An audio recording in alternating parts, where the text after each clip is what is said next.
Welcome to Kalaimani kitchen. இன்னைக்கு நம்ம ஒரு ஹெல்த்தியான ஒரு ஊறுகாய் ஐட்டம் தான் செய்ய போகிறோம். அது என்னென்னா எலும்புக்கு கால்சியம் எவ்வளோ முக்கியன்றது தெரியும். அந்த மாதிரி கால்சியம் நிறைஞ்ச பிரண்டைல தான் ஊறுகாய் செய்ய போகிறோம். அது கொஞ்சம் வித்தியாசமாக இருக்கும். அந்த பிரண்டை வந்து இப்படி தான் இருக்கும். இது எலும்பு எப்படி நம்ம உடம்புல எலும்பு இருக்குதோ அது மாதிரி கணு கணுவுக்கு இந்த மாதிரி இருக்கும். இது வந்து கால்சியம் சத்து ரொம்ப நிறைஞ்சது. இது சாப்பிட்டா உடம்புக்கு ஃப்ராக்சர் ஆனது கூட சீக்கிரம் ஜாயிண்ட் ஆகிடும்னுவாங்க. அதனால் இது பிரண்டை துவையலா செய்யலாம், ஊறுகாய் செய்யலாம், பொடி செய்யலாம். அதுமாரி இது இதுமாரி சந்தைங்களில் இதில் காய்கறிங்களில் இந்தமாரி கட்டு மாரி விற்பாங்க. ஒரு கட்டு 10 ரூபான்ற மாதிரி விற்பாங்க. அது ஒரு 4 கட்டு மாதிரி வாங்கி ஊறுகாய் போட்டு செஞ்சிட்டோம்னா நமக்கு நல்லா சாதத்தில் இட்லி தோசைக்கு எல்லாம் போட்டு சாப்பிட்லாம். இப்போ அதுதான் இன்னைக்கு செய்ய போகிறோம். அதுக்கு முன்ன எண்ணெய் தடவிக்கணும். கையில் எண்ணெய் தடவிக்கணும், இல்லைன்னா க்ளவுஸ் மாதிரி போட்டுக்கணும். இல்லை கையெல்லாம் அரிக்கும். அதுக்கு இந்த மாதிரி எலசா இருந்தால் தான் நல்லாயிருக்கும். இது இப்போ நம்மலாம் காசு கொடுத்து வாங்குகிறோம். நம்ம கிராமத்துல எல்லாம் வேலியில் அப்படியே படர்ந்து இருக்கும். இந்த மாதிரி இந்த எலசாகிறத அப்படியே கிள்ளி போட்டுக்கலாம். இதுலெல்லாம் நார் இருக்காது. கொஞ்சம் முத்தனாகிறதுல அந்த மாதிரி நார் வரும். வாங்கின்னு வந்ததுமே முதல்ல கழுவிடணும். கழுவிட்டு தான் அப்புறம் செய்யணும். நம்ம கட் பண்ணிட்டு கழுவுனோம்னா ரொம்ப எல்லாம் கையை அரிக்க ஆரம்பிச்சிரும். இது அரிக்கிறது ஒன்று தான் அதில் பிரச்சனை. மற்றபடி இது அவ்வளோ உடம்புக்கு ரொம்ப நல்லது.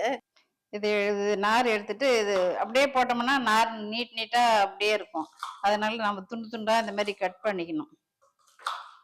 கட் பண்ணினா தான் அதை அரைச்சி தான் செய்ய போகிறோம்.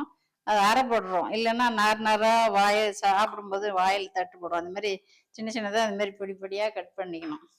அது 3 கட்டு அது மாதிரி ஒரு 3 கட்டு எடுத்துட்டு இதெல்லாம் சுத்தம் பண்ணி சின்ன சின்னதாக அப்படி மாதிரி காய் அறுக்கிற மாதிரி பொடி பொடியாக கட் பண்ணி வச்சுக்கிது. இப்போ அது வந்து எண்ணெயில் வதக்கி நம்ம அரைக்கணும். இப்போ அது வதக்கிறதுக்கு அடுப்பு பற்ற வச்சு செய்ய ஆரம்பிக்கலாம். 50 மில்லி மாரி எடுத்துக்கலாம். எள்ளெண்ணெய் தான் எடுத்துக்க. ஊறுகாய்க்கு எப்பயுமே எள்ளெண்ணெய் தான் ஊற்றணும். எண்ணெய் சூடேறிடுச்சு. இப்போ பூண்டு ஒரு 100 கிராம் மாதிரி உரிச்சு வச்சுக்கிது, அதை சேர்த்துடலாம். அதே மாதிரி சின்ன வெங்காயம் ஒரு 100 கிராமு.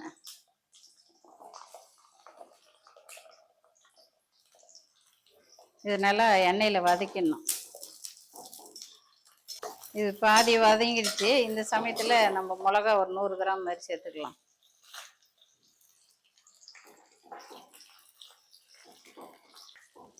மிளகா வறுத்து போடலாம், இல்லை தூளாக கூட போடலாம். இது வறுத்து போடும்போது நல்லா ஃப்ரெஷ்ஷாக போடுறதுனால வாசனை நல்லா இருக்கும். இல்லை உங்களுக்கு மிளகாத்தூள் போடுறதுக்கு இஷ்டம் இருந்தால் மிளகாத்தூள் கூட கடைசியாக மிளகாத்தூள் சேர்த்துக்கலாம். மிளகா மட்டும் எடுத்துடலாம்.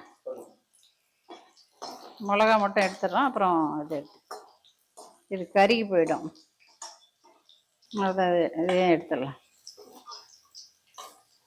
அந்த எண்ணெயிலே வறுத்த எண்ணெயிலேயே இந்த பிரண்டையும் போட்டு இது வறுத்து எடுத்துக்கலாம்.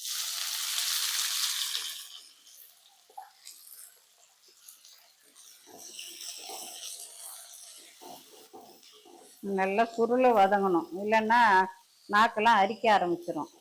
நல்லா சுருண்டு வரணும். இது வதங்கிடுச்சு. அதுக்குள்ளே நம்ம புளி கொஞ்சம் ஊற வச்சு தண்ணியாக கரைச்சிக்கலாம். அந்த புளி தண்ணியை ஊற வச்சு தான் இது கரைச்ச புளி தான் இதில் ஊற்ற போகிறோம். அதுக்காக இவ்வளோ சைஸ் ஒரு கைப்பிடி அளவுக்கு சைஸ் புளி எடுத்துட்டு அதை ஊற வச்சுட்டு நல்லா கரைச்சி சக்கை இல்லாமல் எடுத்துட்டு இந்த ஜூஸ் மட்டும் எடுத்து வைக்க போகிறோம். அப்புறமா இந்த இதில் ஊறுகாயில் சேர்த்த போகிறோம். இது இப்போ ஊற வச்சு தண்ணியில் ஊற வச்சுட்டு கரைச்சி எடுத்துக்கலாம். இது இன்னும் கொஞ்சம் வதங்கணும். அதுக்குள்ளே இந்த மிளகா வெங்காயங்கிறது வதக்கினா இது முன்ன அதை அரைச்சி எடுத்துன்னு வந்துடலாம்.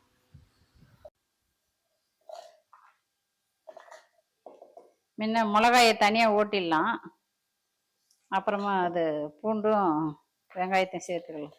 இது 1-2 அரைச்சிக்குது. இப்போ இதில் பூண்டு வெங்காயத்தையும் சேர்த்துடலாம். புளி தண்ணி கரைச்சி வச்சுது, அந்த புளி போட்டு ஊற வச்சுது, இந்த தண்ணி ஊற்றி அரைச்சிக்கலாம். இந்த மாதிரி நல்லா எவ்வளோ இருந்துச்சு பாருங்க, எல்லாம் சுருண்டு அப்படியே பாதியாக ஆயிடுச்சு. இப்போ இந்த ஸ்டேஜில் எடுத்துடலாம். இதுவும் ஆற விட்டு அதோட கூட அரைச்சின்னு வந்துடலாம். இந்த பிரண்டை வந்து ஆற வச்சுக்குது. இது கொஞ்ச நேரம் ஆறின்னுக்கிட்டோம். அதுக்குள்ளே இதுக்கு ஊறுகாய்க்கு கொஞ்சம் வெந்தயம் ஒரு ஸ்பூனு, கடுகு 1 ஸ்பூன்.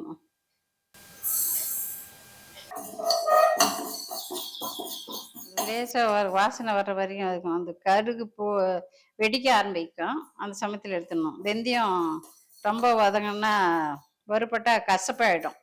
இப்போ வெடிக்க ஆரம்பிச்சிருச்சு. தீயை குறைச்சிட்டு இதை ஆற வச்சுட்டு பவுட்ரு பண்ணிக்கணும்.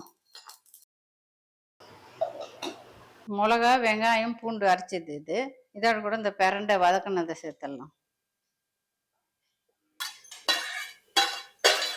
இது அப்படியே அரைக்க முடியாது. அதனால புளி தண்ணி எப்படியும் ஊற்றி தான் நம்ம சுண்ட வைக்க போகிறோம். அது இதிலே ஊற்றி அரைச்சிக்கலாம். இப்போ நான் பிரண்டை வதக்கின பானாலே அப்படியே வச்சுக்கலாம். அதில் 1, 2 இருந்தால் ஒன்றும் பிரச்சனை இல்லை. அதை 1, 2 போட்டு கூட அப்படியே செய்வாங்க. இந்த எண்ணெய் ஊறுகாய் கொஞ்சம் எண்ணெய் தாராளமாக இருந்தால் தான் நல்லா இருக்கும், கெட்டு போகாமல் இருக்கும். இப்போ எண்ணெய் காய்ஞ்சினுக்குது. இது கட்டி பெருங்காயம் தூள் பண்ணி வச்சுக்குது. நம்ம தூளாக போகிறத விட இந்த பெருங்காயம் நல்லா வாசனையாக இருக்கும்.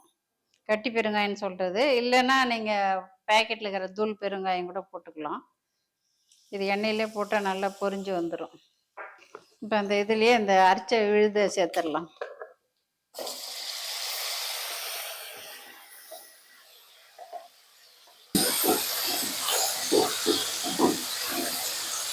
இதில் இந்த புளி தண்ணி கொஞ்சம் இருக்குது. அது அந்த மிக்சியில் ஊற்றி அரைச்சி ஊற்றிடலாம்.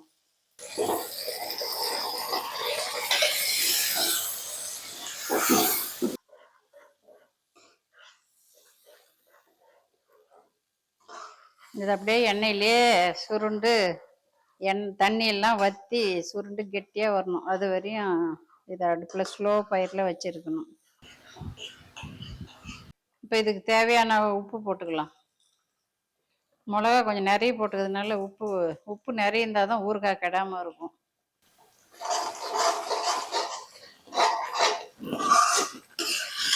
பாதி வதங்கிடுச்சு. ஆனால் இன்னும் கொஞ்சம் வதங்கணும். வதங்கினா அந்த எண்ணெய் பூரா தண்ணி பூரா சுண்டிட்டு எண்ணெய் மட்டும் வரணும் வெளியே. அந்த ஸ்டேஜ் வந்தால் தான் நம்ம ஆஃப் பண்ணணும். அந்த மாதிரி இருந்தால் தான் ஊறுகாய் கெட்டு போகாமல் ரொம்ப நாளைக்கு இருக்கும். ஊறுகாயில் நிறைய விதம் இருக்குது. மாங்காய் ஊறுகாய், எலுமிச்சை ஊறுகாய், மாவடு, அது மாதிரி நிறைய மாவள்ளி கிழங்கு ஊறுகாய், அந்த மாதிரி நிறைய ஊறுகாய் இருக்குது. இது நல்லா எண்ணெய் பிரிஞ்சு வர ஆரம்பிச்சிருச்சு. இந்த ஸ்டேஜில் நம்ம ஆஃப் பண்ணிடலாம். இது ஸ்டவ் ஆஃப் பண்ணிடுச்சு. இப்போ இந்த கடுகும் வெந்தயமும் வறுத்து தூள் பண்ணி வச்சுக்கிறோம்ல, அந்த பவுட்ரு இதில் சேர்த்துடலாம். ஆஃப் பண்ணிட்டு தான் சேர்த்தணும். ஏற்கனவே இது நல்லா வறுபட்டுருச்சு. இதுக்கு மேலே பண்ணால் தீஞ்சிடும். அது போட்டால் நல்லா வாசனையாக நல்லாயிருக்கும். இறக்கி வச்சிடலாம். இது நல்லா ஆறணும்.